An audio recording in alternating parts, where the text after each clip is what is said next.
Thank you so much for listening to another edition of the Yonkers Inside Report. Welcome to our show, and thank you for Prince Robinson, independent running for Yonkers, Maine, for coming on our show. Thanks for having me, Deb. You're very welcome. My pleasure. We're going to talk about the issue tonight of homelessness. Okay. What do you think about the issue of homelessness here in the city of Yonkers? It's affected everywhere in the world, and it's affected Yonkers majorly.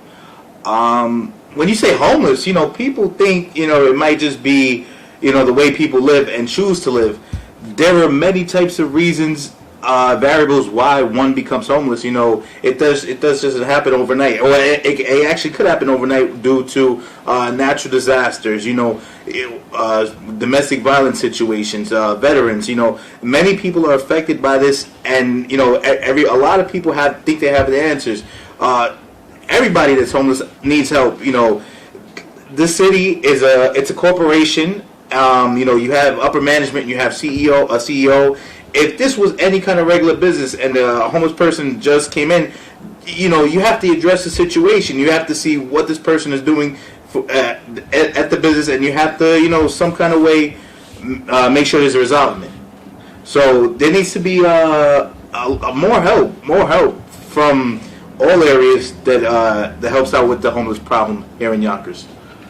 Now, the issue we have here now of the sharing community closing in July. What's your thoughts and on the potential closing of the sharing community? The potential closing of the sharing community is really heartbreaking. As I stated, you have veterans, you have people that they could have had a fire last night, and now there's nowhere for them to turn. It's ridiculous that there's no other. There needs to be another place, another shelter available for people to go before the sharing community is closed down. I have strong advice for the city of Yonkers, the council. Sometimes we need help.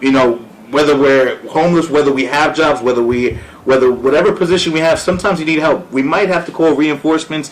We might have to look for, help from Cuomo. We might have to look for help from George Latimer. It is what it is, and Yonkers is in need right now. We're in needing some help right now, guidance.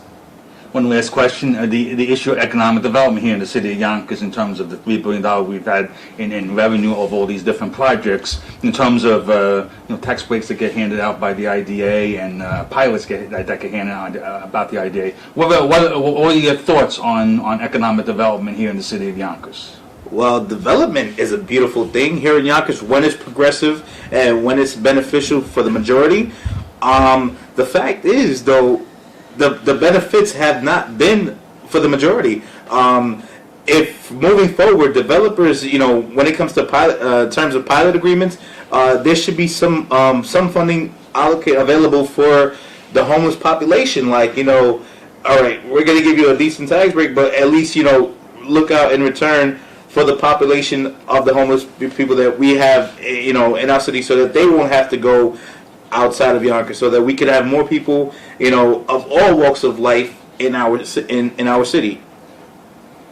Thank you. Now we've added to now we go to the part of the program where you were able to talk to the listeners of this program, and in terms of talk about your campaign, if people want to volunteer in your campaign, where they can reach you, and also in terms of any other issues that you think I've missed, and there's your opportunity to talk to the viewers. Thank you so much, Del. Once again, thank you, Yonkers Insider, for having me.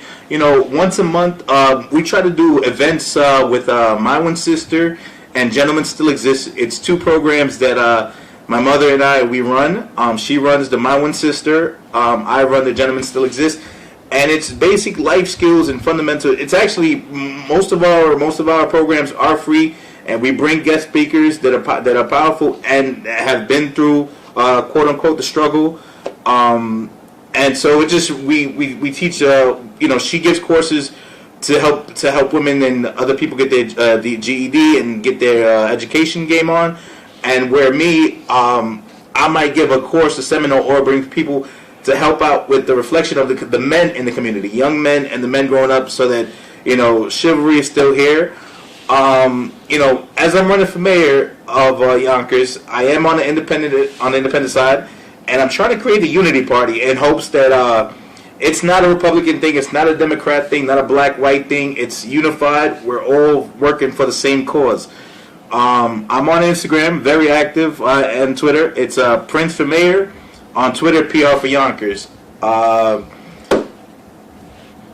listen, lastly, if you think I can't run, or if you think I'm not going to make it, rather than that I can't run, just take a look at prior elections. Look at Alexandria Ocasio-Cortez and Crowley. Just look at that. I'm not comparing myself to this election to that, but just don't undercount the underdog. Thanks for having me again, Yonkers Insider. You're welcome. Thank you for listening to another edition of the Yonkers Inside Report. I want to thank executive producer John Rivera. I also want to thank the Yonkers Public Library for allowing us to use the public access studio. Thank you and have a great day.